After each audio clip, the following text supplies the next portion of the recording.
6 months before నా ప్రోగ్రాంలో ఒక అమ్మాయి జాయిన్ అయింది. సో తనకి 5 ఐవీఎఫ్స్ ఫెయిల్యూర్. అసలు వినగానే నేనే నిజంగా షాక్ అయ్యాను. అసలు ఇంత పేషెన్స్ ఎలా వచ్చింది అమ్మాయికి అని మనసులో అనుకున్నాను. సో తను జాయిన్ అయినప్పుడు జాయిన్ అయిన వెంటనే నేను ఒక పర్సనలైజ్డ్ ప్లాన్ అయితే ఇచ్చాను. తను సెషన్స్కి ఏం జాయిన్ అయ్యేది కాదు. అసలు లింక్ షేర్ చేసినా కూడా ఎప్పుడూ రియాక్ట్ అయ్యేది కాదు. సెషన్స్కి ఎప్పుడూ అటెండ్ అవ్వలేదు. సో అప్పుడప్పుడు డౌట్స్ ఉన్నప్పుడు నాకు కాల్ చేస్తూ ఉండేది.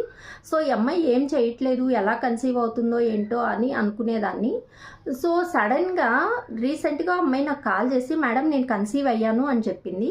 సో నాకు నిజంగా అసలు ఏం జరిగిందో తెలుసుకోవాలని ఆ యాంగ్జైటీ అనేది నాకు ఎక్కువైపోయింది. అసలు మీరు ఇప్పటికీ ఇంతకు ముందుకి మీలో ఏం చేంజ్ వచ్చింది, మీరు ఎలా కన్సీవ్ అయ్యారు అని చెప్పేసి అడిగాను.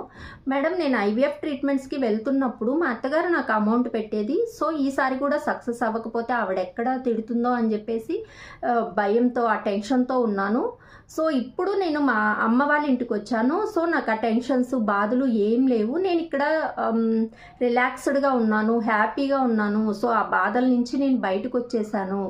సో ఇప్పుడు మీరు ఏవైతే చెప్పారో అవన్నీ నేను చేస్తూ ఉన్నాను. సెషన్స్కి అయితే నేను అటెండ్ అవ్వట్లేదు అని చెప్పేసి అంది.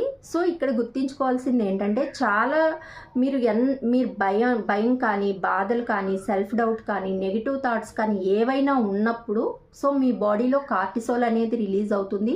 సో దానివల్ల మీ ఫర్టిలిటీ జర్నీ అనేది సక్సెస్ అవ్వదు. సో ఎప్పుడైతే వీటిని వదిలేసి మీ బాడీ రిలాక్స్ అవుతుందో అప్పుడే మీ ఫర్టిలిటీ జర్నీ అనేది సక్సెస్ అవుతుంది. సో మీరు కూడా ఇలాంటి మిరాకిల్స్ చూడాలనుకుంటున్నారా? అయితే వెంటనే నా ఫర్టిలిటీ ప్రోగ్రాంలో జాయిన్ అవ్వండి.